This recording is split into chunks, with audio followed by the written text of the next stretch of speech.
ও মাই god, আগে জানতাম না মুরগির পাখনা দিয়ে এত সুন্দর খাবার হয়।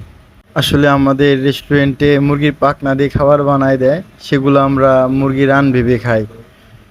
সবাই দেখুন মুরগির পাখনা দিয়ে কিভাবে মুরগির রান বানায় চাইনিজ রেস্টুরেন্টে।